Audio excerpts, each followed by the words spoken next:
Ang ebanghelyo ngayong Biyernes Santo, ika-18 ng Abril ay mula kay San Juan. Pagkatapos ng panalangin ito, umalis si Jesus kasama ang kanyang mga alagad.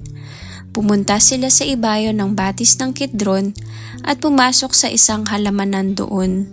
Alam ng taksil na si Judas ang lugar na iyon sapagkat doon madalas magpunta si Jesus at ang kanyang mga alagad. Isinama roon ni Judas ang ilang mga bantay sa templo at isang pangkat ng mga kawal Romano na padala ng mga punong pari at mga pariseo. May dala silang mga lampara, mga sulo at mga sandata. Alam ni Jesus ang lahat ng mangyayari sa kanya, kaya't sila ay sinalubong niya at tinanong, "Sino ang hinahanap ninyo?" "Si Jesus na taga Nazaret," sagot nila, at sinabi niya, "Ako iyon." Si Judas na nagkanulo sa kanya ay kaharap nila noon. Nang sinabi ni Jesus na ako iyon, napaurong sila at bumagsak sa lupa. Muli niyang itinanong, "Sino ba ang hinahanap ninyo?" "Si Jesus na taga Nazaret," sagot nila. Sumagot si Jesus, "Sinabi ko na sa inyong ako iyon. Kung ako ang hinahanap ninyo, hayaan ninyong umalis ang mga taong ito." Sa gayon, natupad ang kanyang sinabi, "Ama, walang napahamak kahit isa sa mga ibinigay mo sa akin." Binunot ni Simon Pedro ang kanyang tabak at tinaga ang alipin ng pinakapunong pari at natagpas ang kanang taingan nito. Ang pangalan ng alipin ay Malco. Sinabi ni Jesus kay Pedro, "Ibalik mo sa lalagyan ang iyong tabak. Sa palagay mo ba'y hindi ko iinumin ang kopa ng pagdurusa na ibibigay sa akin ng Ama?"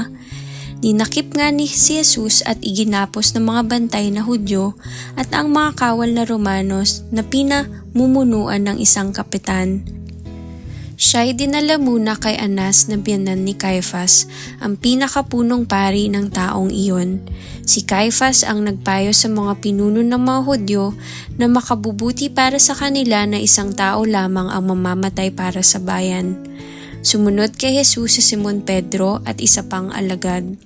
Ang alagad na ito ay kilala ang pinakapunong pari, kaya't nakapasok siyang kasama ni Jesus hanggang sa patio ng bahay ng pinakapunong pari.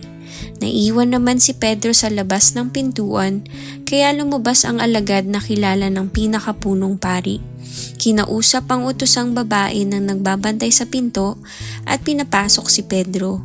Si Pedro ay tinanong ng babae, "Hindi ba't isa ka sa mga alagad ng taong iyon?" "Hindi," sagot ni Pedro. Maginaw noon kaya't nagsiga ng uling ang mga utusan at ang mga bantay at nagumpukan sila sa paligid ng apoy upang magpainit. Nakihalo sa kanila si Pedro, tumayo roon at nagpainit din. Tinanong si Jesus ng pinakapunong pari tungkol sa kanyang mga alagad at sa kanyang itinuturo. Sumagot si Jesus, "Hayagan akong nagsasalita sa madla at lagi akong nagtuturo sa mga sinagoga at sa mga templo na pinagtitipunan ng mga Hudyo. Wala akong sinabi ng palihim, bakit ako ang tinatanong ninyo? Ang tanongin ninyo ay ang mga nakarinig sa akin. Alam nila kung ano ang sinabi ko." Pagkasabi nito'y sinampal siya ng isa sa mga bantay na naroroon. "Ganyan ba ang pagsagot sa pinakapunong pari?" tanong niya. Sumagot si Jesus, "Kung may sinabi akong masama, patunayan mo. Ngunit kung tama ang sinabi ko, bakit mo ko sinampal?" Matapos ito, si Jesus na nakagapos pa noon ay pinadala ni Anas kay Caifas, ang pinakapunong pari. Habang nagaganap ito, si Simon Pedro ay nakatayo at nagpapainit pa rin sa tabi ng apoy. Siya'y tinanong ng mga naroon, "Hindi ba't alagad ka rin ng taong iyan?" Ipinagkaila ito ni Pedro. "Hindi," sagot niya. Tinanong naman siya ng isa sa mga utusan ng pinakapunong pari at kamag-anak ng lalaki na tagpasan niya ng tainga. "Hindi ba nakita kitang kasama ni Jesus sa halamanan?" Muling ikinaila ito ni Pedro at agad nang tumilaok ang manok. Maaga pa nang dalhin si Jesus sa palasyo ng gobernador mula sa bahay ni Caifas. Hindi pumasok ang mga pinuno ng mga Hudyo sa palasyo upang sila'y huwag maituring na di karapat-dapat kumain sa hapunang Pampaskwa. Kaya't si Pilato ay lumabas sa palasyo at itinanong sila, "Ano ang paratang ninyo laban sa taong ito?" Sila'y sumagot, "Hindi po namin siya dadalhin sa inyo kung hindi siya gumawa ng masama." Sinabi sa kanila ni Pilato, "Kayo na ang bahala sa kanya at hatulan ninyo siya ayon sa inyong batas." Subalit sumagot ang mga Hudyo, "Hindi ipinapahintulot sa aming humatol ng kamatayan kanino man." Sa gayon, natupad ang sinabi ni Jesus nang ipahiwatig niya kung sa anong paraan siya mamamatay. Si Pilato ay pumasok ulit sa palasyo at ipinatawag si Jesus. "Ikaw ba ang hari ng mga Hudyo?" tanong niya. Sumagot si Jesus, "Galing ba sa sarili mo ang tanong na iyan o may ibang nagsabi sa inyo tungkol sa akin?" Tugon ni Pilato, "Sa tingin mo ba'y Hudyo ako? Ang mga kababayan mo at ang mga punong pari ay nagdala sa iyo rito. Ano bang ginawa mo?" Sumagot si Jesus, "Ang kaharian ko ay hindi sa sanlibutang ito. Kung sa sanlibutang ito ang aking kaharian, ipinaglaban sana ako ng aking mga tauhan upang hindi maipagkanulo sa mga Hudyo. Ngunit hindi mula sa sanlibutang ito ang aking kaharian." "Kung ganoon, isa ka ngang hari," sabi ni Pilato. Sumagot si Jesus, "Ikaw na ang nagsasabing ako'y hari. Ito ang dahilan kung bakit ako ipinanganak at naparito sa sanlibutan, upang magpatotoo tungkol sa katotohanan. Nakikinig sa aking tinig ang sino mang nasa katotohanan." "Ano ba ang katotohanan?" tanong ni Pilato. Pagkasabi nito, muling lumabas si Pilato at sinabi sa mga Hudyo, "Wala akong nakikitang dahilan upang hatulan siya, ngunit ayon sa inyong kaugalian, dapat ako magpalaya ng isang bilanggo sa pista ng Paskwa. Ibig ba ninyong palayain ko ang hari ng mga Hudyo?" "Hindi," sigaw nila, "hindi siya kundi si Barabas." Si Barabas ay isang tulisan, kaya't ipinakuha ni Pilato si Jesus at ipinahagupit. Ang mga kawal ay kumuha ng halamang matinik, ginawa itong korona at ipinutong kay Jesus. Siya rin ay sinuotan nila ng balabal na kulay ube. Lumapit sila sa kanya at sinabi, "Mabuhay ang mga hari ng mga Hudyo," at kanilang pinagsasampal si Jesus.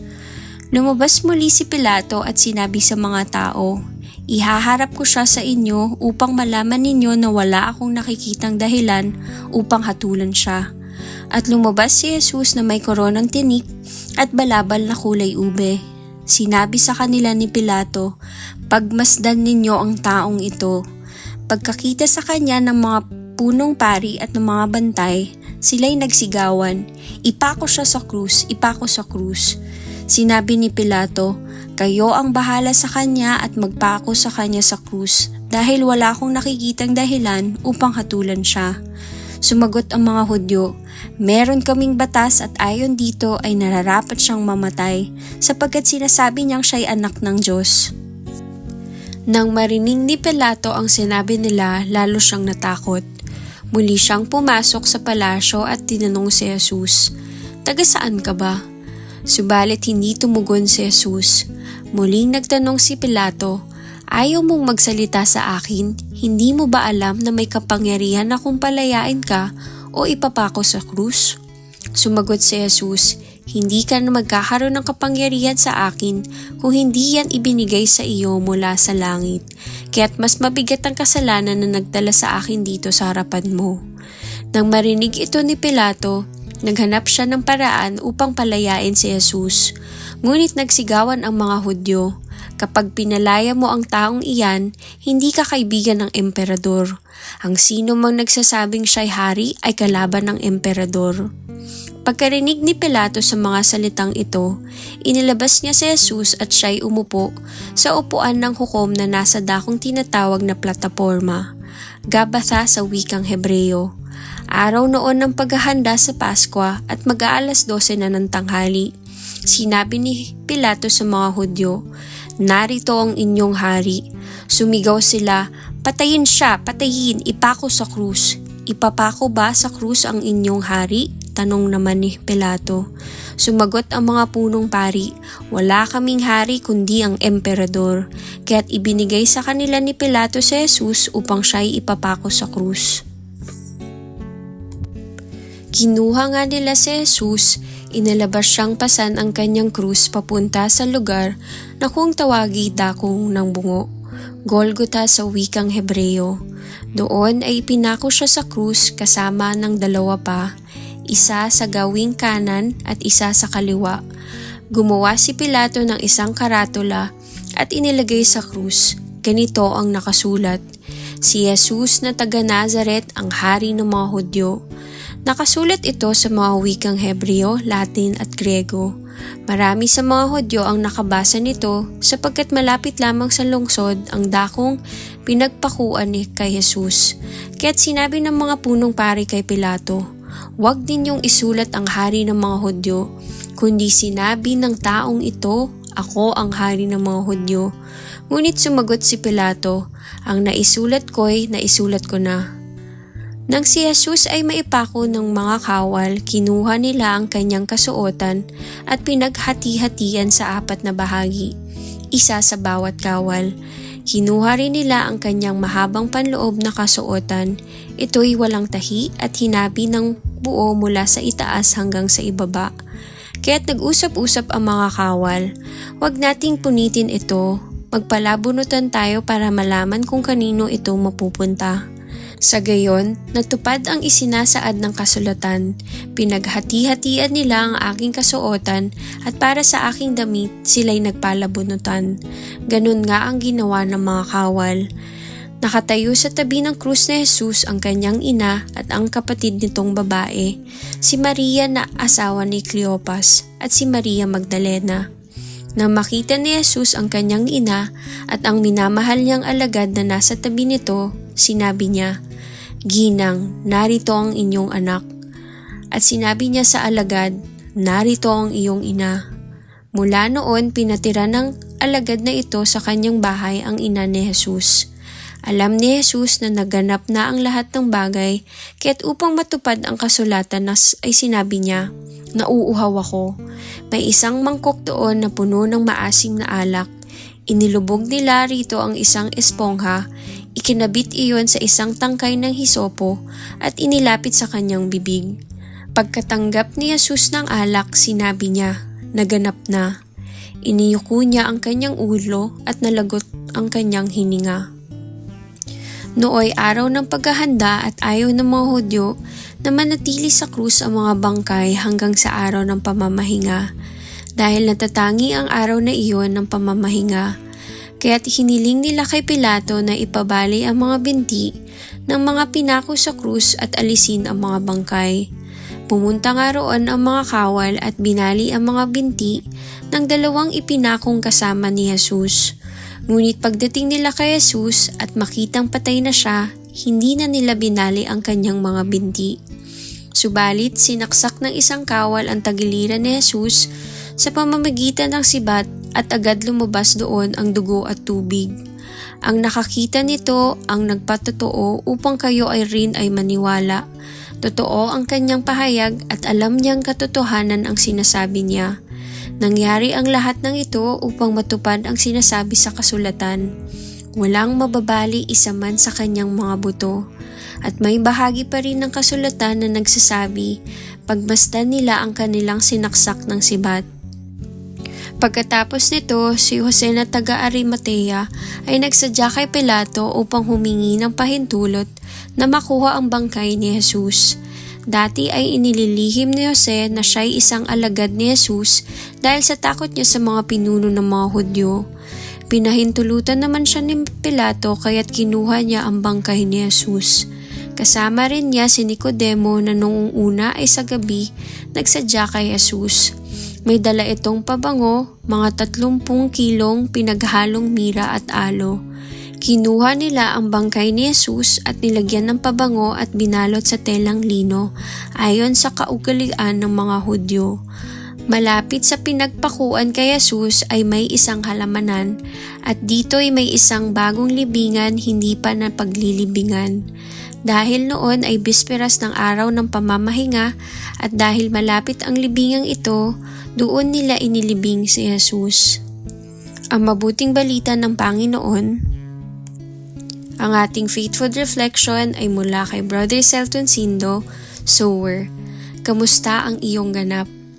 Marami ang nagulat sa biglaang pagpanaw ni Reverend Father Ariel Luciano Feloni, isang kilalang Argentinian missionary na may pusong Pilipino na namatay sa edad na 51 years old lamang.